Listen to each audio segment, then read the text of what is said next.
Hey everybody, I'm gonna do that YouTube thing where I pretend like we're having a conversation because that's cool and not weird. And I'm an adult who's pretending that we're having a conversation on the internet. Anyway, this is my inaugural video where I drink coffee and tell you business stuff. And I don't know if you can hear that, but those are my cats running around and fighting. I have a specific topic I would like to share with you today because we are about to launch a new micro software as a service called Every Time Zone Pro. And I thought that it might be interesting to give you sort of a philosophical behind the scenes peek. Like, where did this come from? Why are we launching it the way that we're launching it?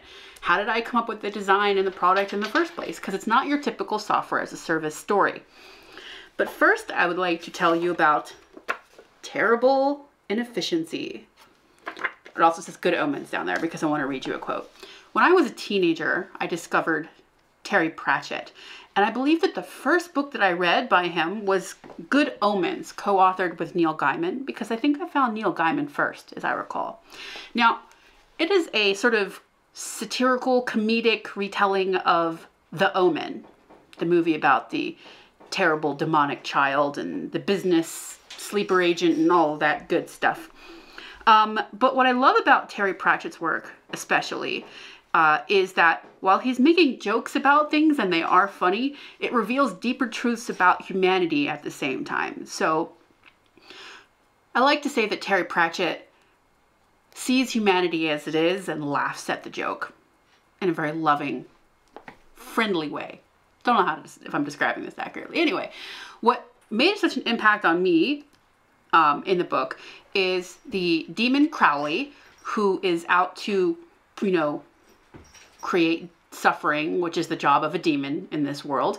And while other demons focus on tempting individuals to drink or commit adultery, Crowley has a more modern and much bigger view. Crowley does things like design highway systems. And the quote from the book reads like this. Many phenomena, wars, plagues, sudden audits, have been advanced as evidence for the hidden hand of Satan in the affairs of man. But whenever students of demonology get together, the M25 London orbital motorway is generally agreed to be among the top contenders for Exhibit A. The book goes on to say that Crowley's philosophy is, why fully tempt one person with a big sin when you could create a million tiny sins every single day by designing one system that makes people suffer every time they use it. And as I read that, I thought, gosh, that sounds like Microsoft Word. And that is where my philosophy of design was born. I've always been interested in software design, but that was where I was just like, holy crap. You can have one big impact on one person or a tiny group of people, or you can have a small impact on many, many people by changing one small thing. In my case, I hope to change those things for the better and remove a little bit of that frustration rather than add it like Crowley did. And so that's why I have designed so many small tools. Chief among them, everytimezone.com. You've probably seen it if you've been booking time zones and meetings with people across time zones. I hated time zone websites so bad because you have to enter like 6 different time zones and then it's just blocks that say different times instead of any kind of way that helps you innately get a sense of what the time zone differences are and get a sense for like when and where people actually are. Timeanddate.com. And so one day I was just filled with rage and I dashed off a design that was essentially like this. And I said to my husband, time is a line. Time is a line. It is a line everywhere. The lines overlap with different increments because over here, this is the same current time right now. Here it's 9 p.m. In California, it's 6 p.m., so on and so forth. But the time is the same. The lines are just overlapping and offset. And that is what everytimezone.com is. Now, this was several years ago. We shipped Every Time Zone in a matter of a day or two. I don't remember. it got picked up on, Lifehacker and those sorts of sites. And every single day there are tweets about it. We have a little tweet button. And people are constantly telling us how much they love it.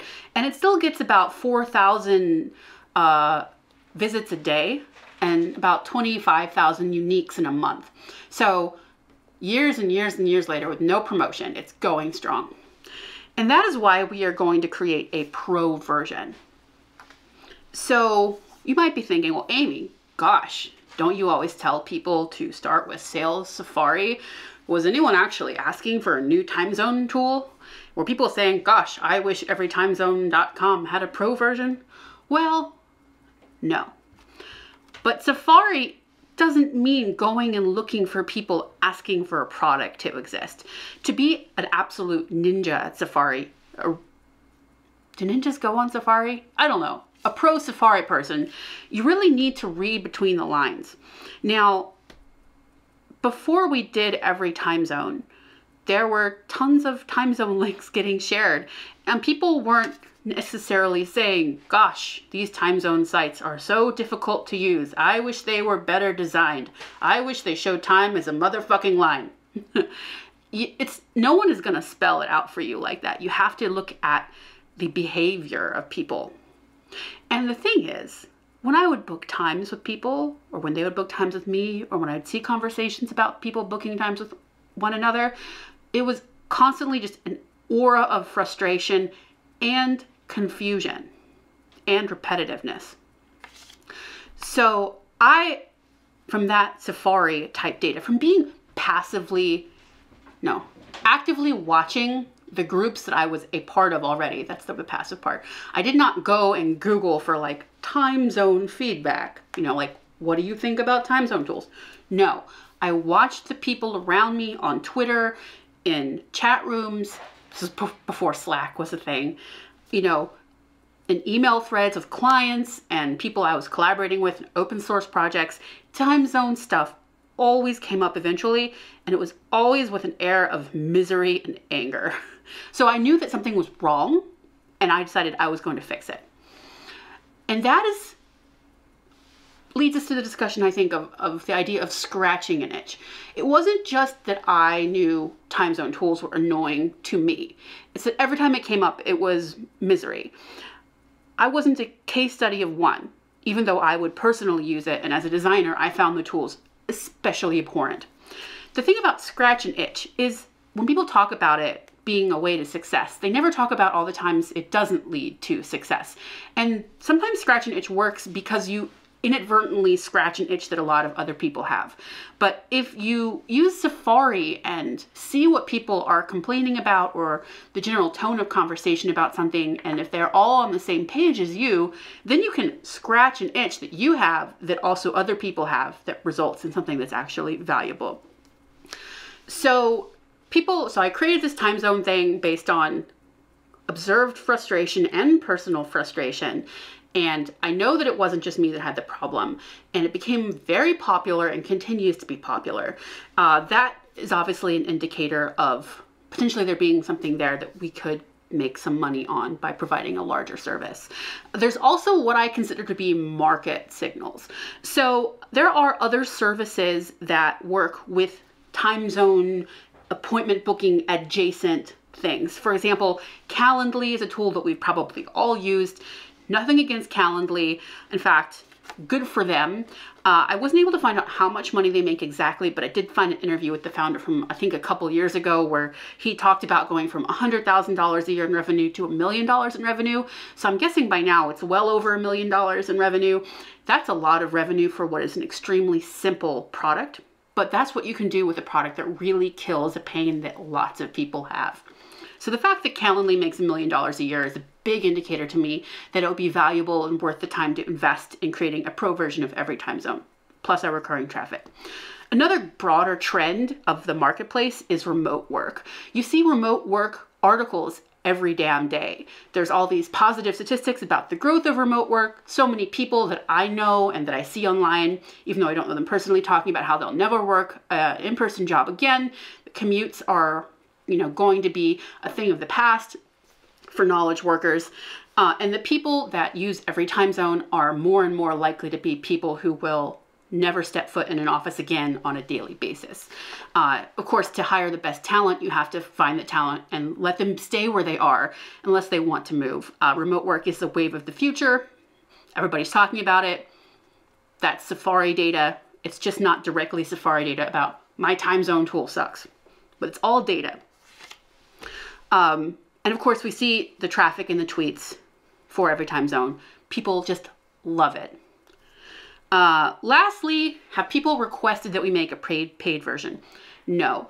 And in fact, I consider people asking for a paid version to possibly be a negative signal.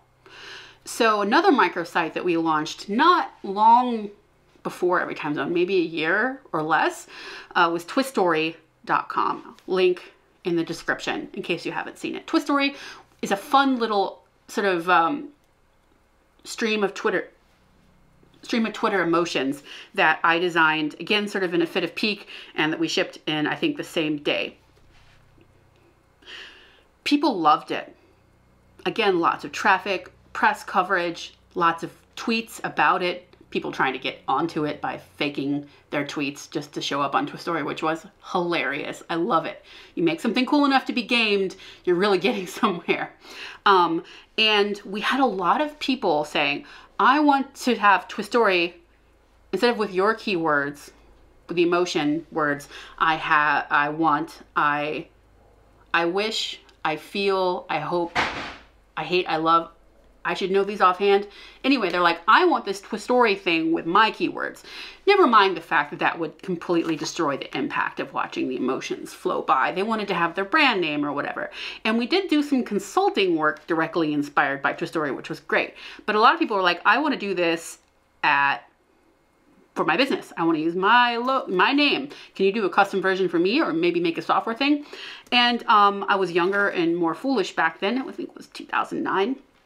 And I hadn't become this, bootstrapping expert like I am now. And so we got together with our friend Dave, and we actually made a desktop app with some themes and the potential to enter any keywords you wanted and display it full screen on your computer, or as a screensaver, or as a projection that you might use at an event or things like that.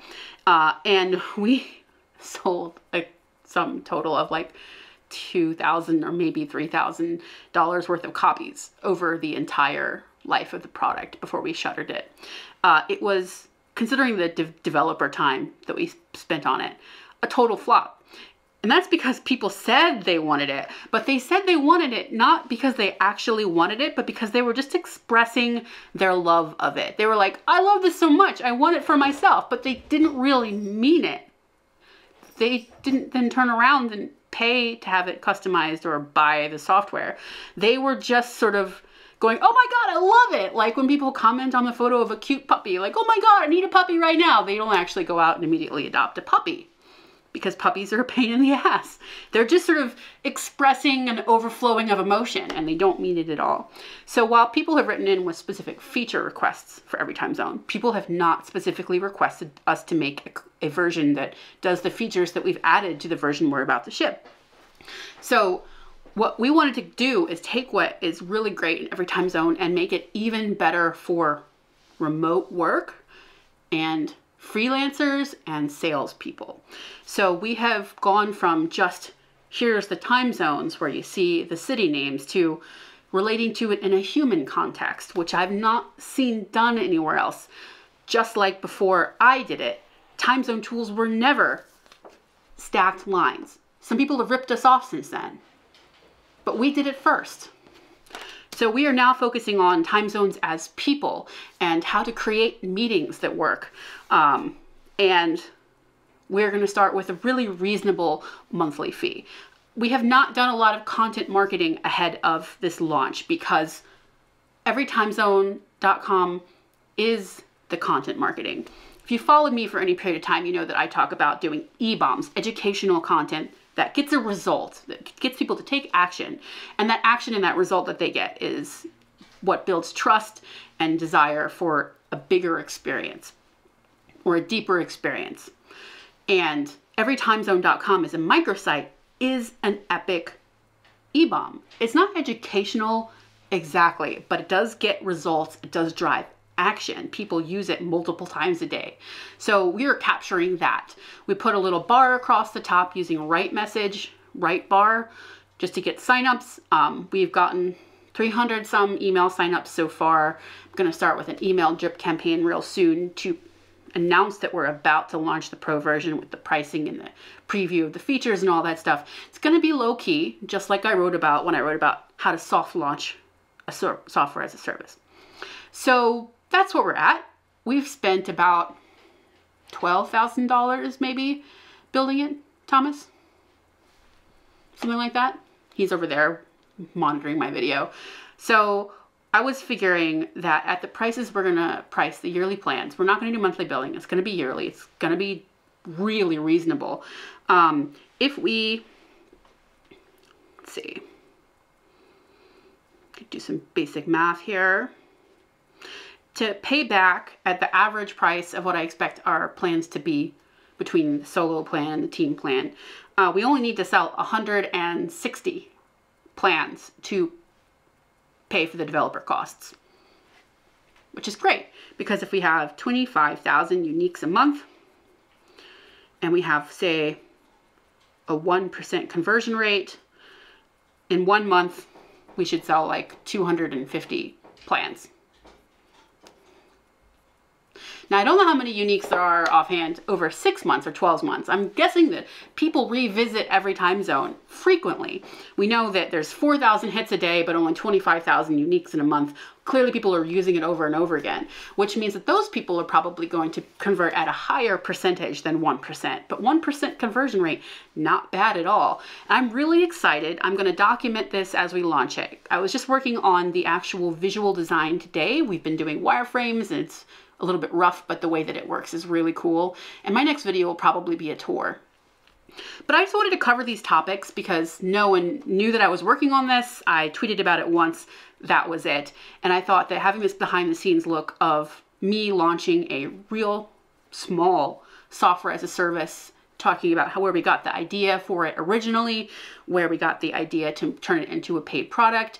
And this is so many years later. We're talking 7 or 8 years after we launched everytimezone.com that it's been used and we're finally turning it into a product. The things that you create, the things that you launch that help people have such potential, and you don't have to capture it instantly or immediately. People put this pressure on themselves. It's not necessary. There's just so many ways to build a business if you create things that actually help people. And the way that you do that is to look at what people are doing and how they're suffering on a small way or in a big way every single day. That's where the best ideas come from. And the thing is, human suffering is eternal. Can't be avoided. So there's infinite potential for products if you focus on your user and alleviating their pain in a small way or a big way. It can really pay off whenever you do it. Well, I think I've blathered on enough, so I'm going to sign off.